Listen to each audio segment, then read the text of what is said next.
हाथ में लेना किसी भी लोकतांत्रिक व्यवस्था में सही नहीं माना जा सकता, लेकिन ये भी उतना ही बड़ा सच है कि हमारे देश में हर दुष्कर्म पीड़िता को समय पर इंसाफ मिल पाता है क्या? पश्चिम बंगाल के आरजी कर मेडिकल कॉलेज केस से लेकर देश के कई चर्चित मामलों तक आज भी पीड़ित परिवार न्याय का इंतजार कर रहे हैं। ऐसे अनगिनत मामले हैं जिन्हें गिनाने बैठे तो समय कम पड़ जाएगा। शायद यही वजह है कि कई बार आम लोगों का कानून और न्याय व्यवस्था पर भरोसा कमजोर पड़ जाता है। पश्चिम बंगाल के बारुईपुर से सामने आई घटना भी इसी बेचैनी की तस्वीर पेश करती है। यहाँ 11 साल की मासूम बच्ची के साथ गैंगरेप के बाद उसकी हत्या कर दी गई। पोस्टमार्टम रिपोर्ट में दावा किया गया कि बच्ची को जिंदा ही तालाब में फेंक दिया गया था, क्योंकि उसके फेफड़ों में और पेट में पानी मिलने की पुष्टि हुई है। यानी दरिंदगी की सारी हदें पार करने के बाद उसे मरने के लिए पानी में छोड़ दिया गया। पुलिस ने इस मामले में मुख्य आरोपी समेत 3 लोगों को गिरफ्तार कर लिया है, लेकिन इससे पहले गुस्साई भीड़ ने एक आरोपी को पीट पीट कर मौत के घाट उतार दिया। ये घटना सिर्फ भीड़ के गुस्से की नहीं है, बल्कि न्याय व्यवस्था पर उठते भरोसे के और उस पर गंभीर सवालों की कहानी भी है। पश्चिम बंगाल एक बार फिर महिला सुरक्षा और जघन्य अपराधों को लेकर दहल उठा है। बारुईपुर के सूर्यपुर इलाके में मासूम बच्ची, 11 साल की मात्र वो बच्ची थी, अपने दोस्त के जन्मदिन का तोहफा खरीदने के लिए घर से निकली थी, लेकिन वो वापस ही नहीं लौटी।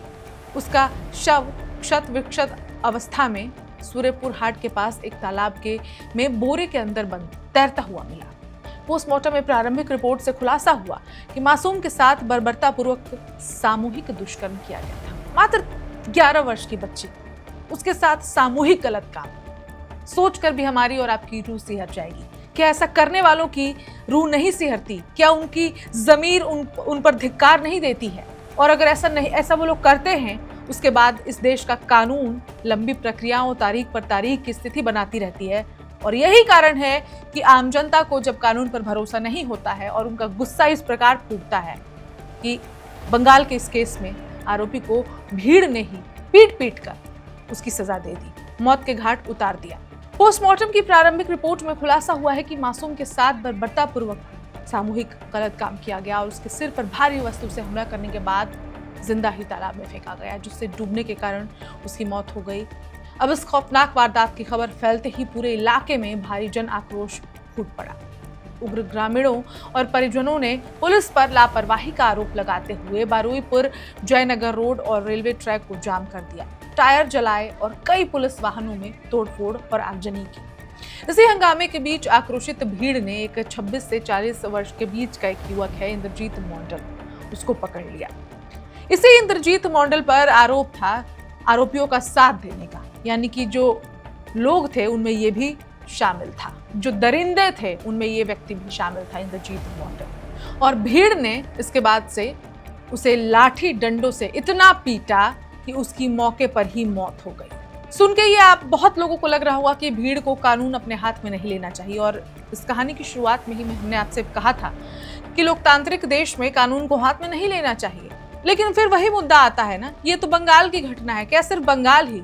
अभी बीते दिनों बिहार में नीट की छात्रा के साथ दुष्कर्म हुआ और उसकी हत्या कर दी गई, लेकिन क्या उस बच्ची को अब तक इंसाफ मिल पाया है? उसके हॉस्टल से उसको गायब कर दिया गया था, उसके हॉस्टल के भीतर उसके साथ ऐसी घटना उसका अंजाम दिया गया था। वो बच्ची मात्र 11वीं 12वीं में थी, मेडिकल की तैयारी कर रही थी, नीट की छात्रा थी। अब तक न्याय नहीं मिला, तो भीड़ ने अपना न्याय दे दिया, दिखा दिया। तो जब वो घटना हुई, उसके बाद हालात बिगड़ते देख इलाके में भारी पुलिस बल और केंद्रीय बलों की तैनाती की गई और कानून व्यवस्था बनाए रखने के लिए बारुईपुर, सोनारपुर और नरेंद्रपुर इलाकों में भारतीय नागरिक सुरक्षा संहिता BNSS की धारा 163 इसको लागू कर दी गई। मामले की जांच के लिए IGP के नेतृत्व में 6 सदस्यीय विशेष जांच दल यानी कि SIT का गठन किया गया। पुलिस ने CCTV फुटेज के आधार पर मुख्य आरोपी आनंद सरदार, प्रभास मंडल और दिवाकर सरदार समेत 3 लोगों को गिरफ्तार कर लिया है। मुख्यमंत्री सुवेंदु अधिकारी ने पीड़ित परिवार से मुलाकात कर दोषियों को फांसी की सजा, कैपिटल पनिशमेंट दिलवाने का आश्वासन दिया है।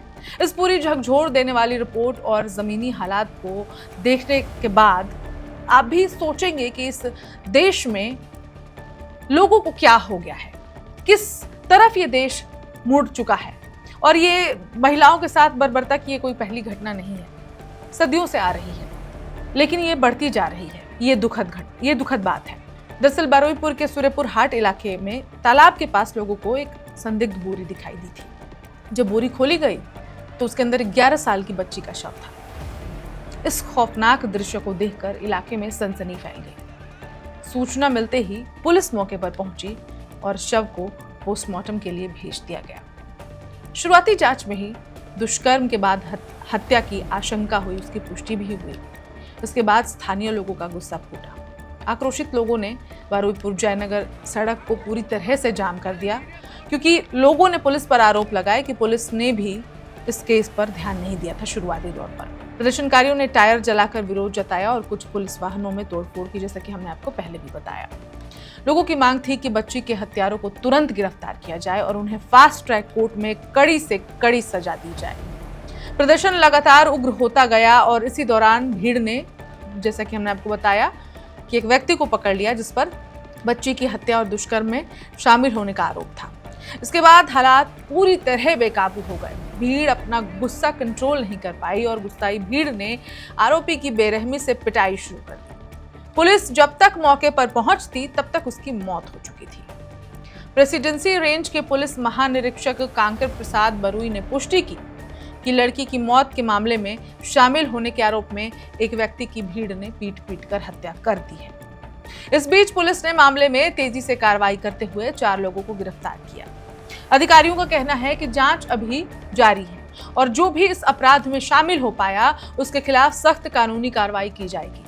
पुलिस ने लोगों से अपील की है कि वे कानून को अपने हाथ में ना लें और जांच एजेंसियों को अपना काम करने दें। इधर घटना की गंभीरता को देखते हुए मुख्यमंत्री शुभेंदु अधिकारी ने जब परिवार से वो मिले, उनसे फोन पर बात की, उसके बाद से परिवार को भरोसा दिलाया और साथ ही पुलिस को और प्रशासन को सख्त निर्देश दिए हैं कि इस जघन्य अपराध के सभी दोषियों के खिलाफ कड़ी से कड़ी कार्रवाई होनी चाहिए। उन्होंने अधिकारियों को निर्देश दिए कि जांच में किसी भी तरह की लापरवाही नहीं होनी चाहिए और दोषियों को जल्द से जल्द अदालत के सामने पेश किया जाए। पुलिस महानिरीक्षक कांकर प्रसाद बरुई ने प्रदर्शनकारियों से सड़क जाम खत्म करने की अपील करते हुए कहा कि अपराध से जुड़े सभी लोगों को गिरफ्तार किया जाएगा और कानून के मुताबिक उन्हें कठोर सजा भी दिलाई जाएगी। उन्होंने बताया कि मुख्यमंत्री ने स्वयं फोन करके इस मामले की जानकारी ली और स्पष्ट निर्देश दिए हैं कि किसी भी दोषी को बख्शा नहीं जाएगा। लेकिन इस पूरी घटना ने बड़े सवाल तो खड़े कर ही दिए हैं। एक तरफ मासूम बच्ची के साथ हुई हैवानियत ने पूरे समाज को झकझोर दिया है, वहीं दूसरी तरफ आरोपी की भीड़ द्वारा हत्या किए जाने से कानून व्यवस्था पर भी बहस छिड़ गई है। क्या भीड़ को कानून अपने हाथों में लेने का अधिकार है, ऐसा लोग सवाल पूछ रहे हैं। क्या लोगों का प्रशासन पर भरोसा इतना कमजोर हो चुका है कि वे खुद ही सजा देने लगे हैं? ये ऐसे सवाल हैं जिनका जवाब व्यवस्था को देना होगा। फिलहाल पूरे इलाके में भारी पुलिस बल तैनात है, फॉरेंसिक टीम सबूत जुटा रही है और पोस्टमार्टम फाइनल रिपोर्ट का इंतजार किया जा रहा है। सबकी नजर इस बात पर भी है कि जांच कितनी जल्दी पूरी होती है और क्या इस मासूम को न्याय मिल पाता है, क्योंकि सवाल सिर्फ एक बच्ची का तो नहीं है बल्कि समाज की उस सुरक्षा का है जिस पर हर परिवार भरोसा करना चाहता है। और बरुईपुर की ये घटना सिर्फ एक आपराधिक मामला नहीं है बल्कि हमारे समाज और न्याय व्यवस्था के सामने खड़े कई असहज सवालों को भी सामने लाती है। एक तरफ 11 साल की मासूम के साथ हुई दरिंदगी है तो दूसरी तरफ गुस्से में कानून अपने हाथों में लेती भी। दोनों ही तस्वीरें किसी भी सभ्य समाज के लिए चिंता का विषय है।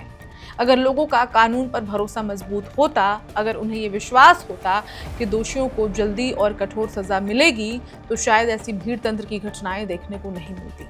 लेकिन इसका मतलब ये भी नहीं है कि भीड़ का फैसला ही न्याय बन जाए, क्योंकि अगर अदालत की जगह सड़कें फैसला सुनाने लगेंगी तो कल कोई भी निर्दोष व्यक्ति भी भीड़ का शिकार हो सकता है। हालांकि इस केस में भीड़ ने जो किया वो भीड़ के अंदर की संवेदनशीलता को दिखाता है, वो बच्ची के उसके परिवार के दुख को दिखा पाता है।